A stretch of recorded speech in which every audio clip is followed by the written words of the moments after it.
Brilliance Audio presents the unabridged recording of The Miles Between by Mary E. Pearson, performed by Jeannie Stith. Chapter 1. I was 7 the first time I was sent away. This raised eyebrows, even among my parents' globe-trotting friends, and I was brought back home in short order. Rumors are embarrassing, you know. A nanny was employed, but that only partially solved their problem. I was still in the house. I was seen and heard. When I turned 8 years old, it seemed reasonable to send me off again, and they did. They never kept me at any one place for long. The counselors are bothersome and have too many requests, like asking that my parents visit at least once, or that I return home for holidays. When rumblings begin, I know I will be shuttled off somewhere new once again. I don't allow myself to get too settled or attached. There's no point. I came to Hedgebrook when I was 15. That was almost 2 years ago. It is by far the most beautiful of the boarding schools I have attended. I commend Mother and Father. Rolling green hills hem in the red brick mansion that serves as the school. Many of the dorm rooms still have bars on the windows, due to its previous use as a mental hospital, but they don't interfere overly much with the view from my room. I can see pasture after pasture, white fences that bend and hide with the hills, 2 red barns, and a farmhouse that is so far away I can only guess that the color might be blue. Today is October 19th, the exact same date I was sent away when I was 7. I pay attention to dates, numbers, and circumstance. Obsessively, some say. I prefer to think of it as careful observation, finding the pattern to coincidence. Can there really be such a thing as a pattern to coincidence? It would seem to defy the very definition, that many things are not what they seem to be. Take Hedgebrook, for instance.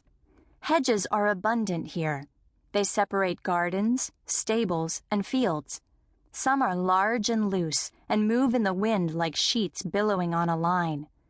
Others are small and tight, like nervous turtles hunched in their shells.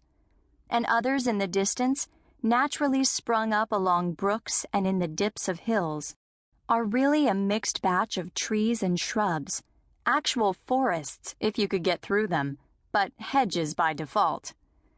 And then there are the brooks. There are 4 within a short stroll of Hedgebrook. They all tie together somewhere, I'm sure, or maybe they all started out together once and were separated by an unforeseen knoll. But they thread around Hedgebrook like thin shoelaces, so there is always some babbling within earshot. But it is only coincidence, for it is not the hedges or the brooks for which Hedgebrook is named, but for Argus Hedgebrook, who built the first home here in 1702. Not a tremendous coincidence. Some would say none at all. But still, I think about it and wonder, like I wonder about today. I snap my sheet as I have done every morning since I have been here. Schedules are the lifeblood of Hedgebrook. Failure to follow the prescribed routine has consequences, and I am resigned to that because, really, Hedgebrook is a place I can sink into. I wouldn't say I love it, but I can feel invisible, which is not such a bad thing to be. It fits around me comfortably, like my gray chenille robe. But mind you, I am not attached to Hedgebrook. I wouldn't be so foolish as that. My Aunt Edie visits every 3 months. It is not easy for her. As rich as my parents are, she is poor. Not destitute poor, but traveling is a luxury for her. She tried to get custody of me when I was 10, but I suppose she couldn't outmuscle my parents' lawyers. Nothing came of it.